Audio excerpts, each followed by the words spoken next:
Welcome to the Grueling Truths Natural Medicine Show with Dr. Bill Grome. I'm your host, Mike Goodpastor, and right now I want to welcome in our expert on natural medicine, Dr. Bill Grome. How you doing tonight, Bill? I'm doing good this evening, Mike. Appreciate the call and allow me to speak to your audience. All right, we started a natural medicine show. Tell us a little bit of your background and why you decided to go into the natural medicine, homeopathic medicine, as opposed to modern medicine. Well, the reason I got involved in this years ago was actually I was raised on chiropractic care and also vitamins. My mom was the way we were raised. That's how we did it. My mom also had an argument with a lot of different doctors of saying that she didn't agree with some of the things that were being developed at the time. And as I grew older, I realized that she was right, and there was a lot of issues with medicine. So I'm not anti-medical. I just believe there's a time and a place where you need to have a balance between the two. So I've been involved in chiropractic care and massage therapy and vitamins my whole life. And where's your practice? I'm in Kenwood, Cincinnati, Ohio. Okay, you got an address or? The address is Family Healing Center, and the address is 8041 Hosbrook Road, Suite 130, Cincinnati, Ohio, 45236. All right. So tonight we're going to talk about something that almost everybody has a problem with, especially when they get older. That's natural ways to reduce inflammation. And as you know, Bill, because you're old like me, as we get older, a majority of people have some kind of problems with inflammation, don't they? They do. They do. Then it starts in their GI tract and then eventually affects their joints and so forth. So with almost all medical problems nowadays, I know that I think the best healer is normally food. I think you'd agree with me there. So diet plays a huge part in healing the body even from inflammation? It does. Diet is a huge part, and I don't think people realize how easy it is to help reduce inflammation by just changing your diet and changing your foods versus taking supplements and vitamins. There's a time and place for supplements and vitamins, but a lot of times you can get really good results with just dietary changes. Yeah, and what kind of dietary changes would help with inflammation? The easiest one to do, and it's the toughest one, I'll be honest with you because I've been through it, and when you talk to people and say, have you done this, they'll say, yeah, but I didn't like it. The easiest one to do is grains. Grains cause, and that includes oatmeal, flour, corn flour, and other things like that. Grains cause inflammation in the body, and when you get it really affects your GI tract, your small and large intestine. And when it does, when it gets inflamed, then you don't absorb the minerals that you should naturally absorb. And with that blockage, now you're deficient and causing other issues that happen because of that inflammation. So now you talked about flour. I'm a big proponent of flour because I love fried chicken, Bill. Is there anything that you can substitute for flour? There's when you're looking at fried chicken, not really. There isn't. I'll be honest with you. There's not anything that tastes as good as that.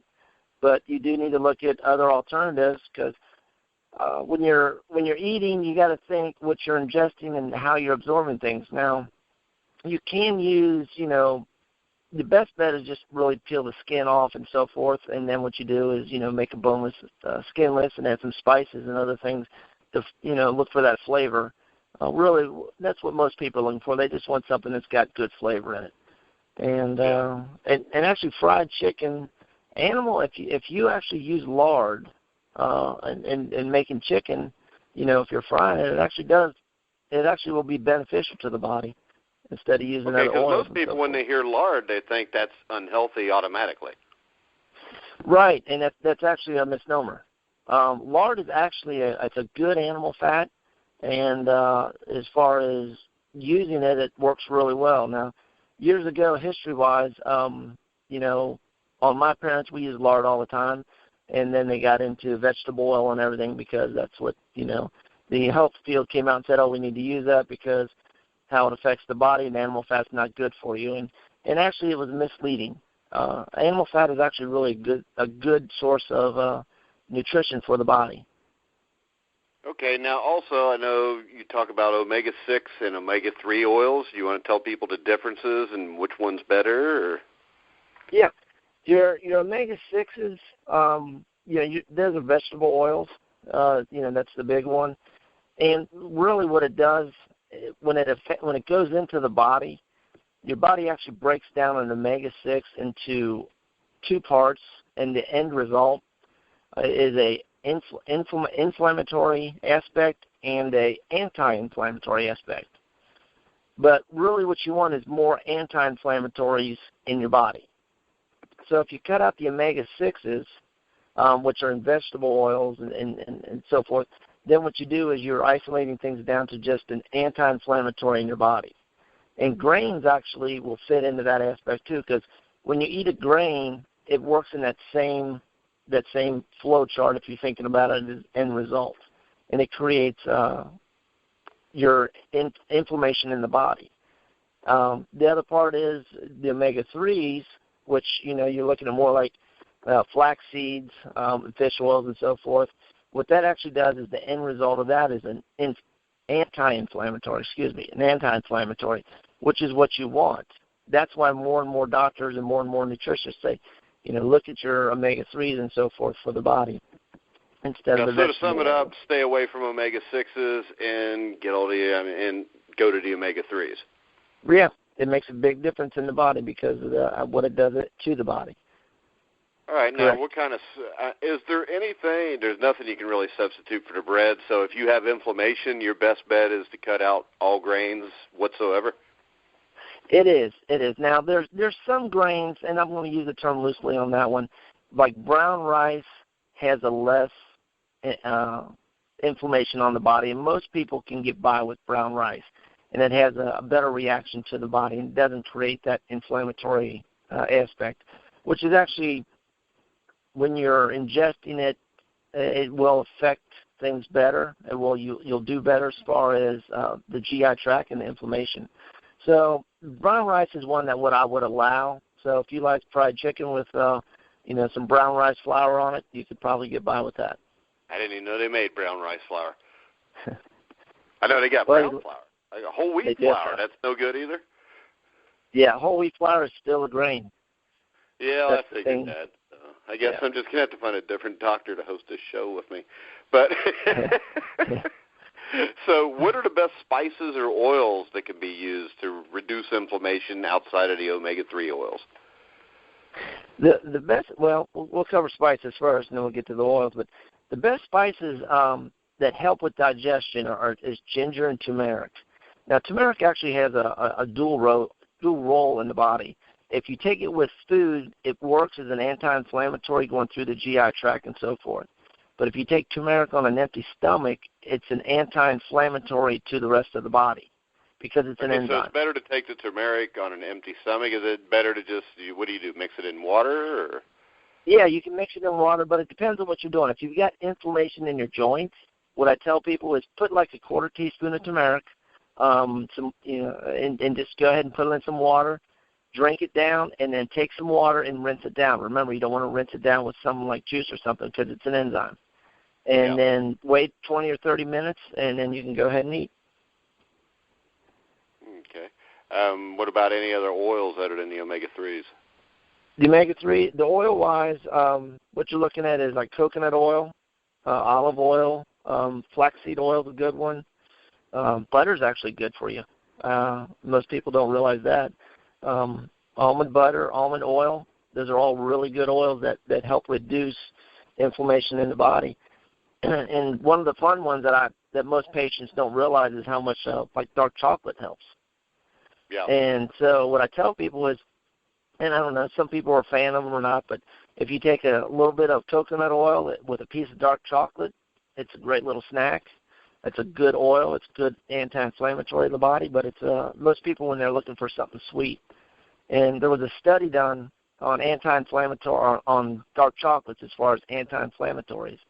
And what they found was dark chocolate, when actually it's chocolate chips. Now, the darker the better, I agree, but the study was done on Dove Darks. So, most people, it's like that's not so bad, and if you put that with a little coconut oil, it's got a good taste. So a Snickers bar doesn't qualify as dark chocolate? No, because they use milk chocolate, but I'd like to have it. If they did a dark chocolate, I might look at them. It's close enough. All right. You want to talk about any other vitamins? I know the Ligaplex works really well. Ligaplex works great, and that's a standard process vitamin. works really well as far as rebuilding ligaments and tendons and helping reducing inflammation. One of the other ones that herb-wise that works well is actually Boswellia. It's an excellent herb that works for anti-inflammatory in the body. What was that again? Boswellia? Boswellia. Boswellia. Now, where would somebody, if they wanted that, go to find it? You can go online. Gaia Herbs, GAIA, is a good quality company that I've used in the past as far as getting good results. MediHerb, MEDIHERB, is a really good company too. And one of the other things that you run into with the Boswellia and so forth that really helps reduce that inflammation, but a topical that works well is frankincense. And you can just put that topically on your joint. Works really, really well as far as reducing inflammation in a joint.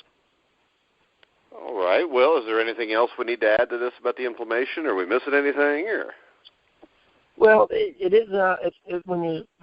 One last thing as far as the grain aspect, and I know people are like, that's really tough. It is tough, but this is something that I learned, and it was taught to me. And the statement was, if you do no grains for 3 days, you will feel good. If you do it for 7 days, you'll feel better. If you do it for 30 days, you'll feel really good. So it is a bit of a challenge, but the good news is you can actually get a result within a few days, as far as, hey, this is working or not working on you. That's the nice part about it. But in the long run, you're better off just cutting it out for every day.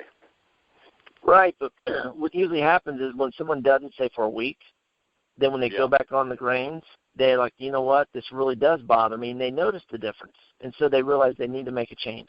So and then it's really easier nice to quit. Yeah. Yeah, it is, because when you notice it causes you pain, exactly, then you won't do it. Bill, we're doing this every week. What's our topic next week going to be?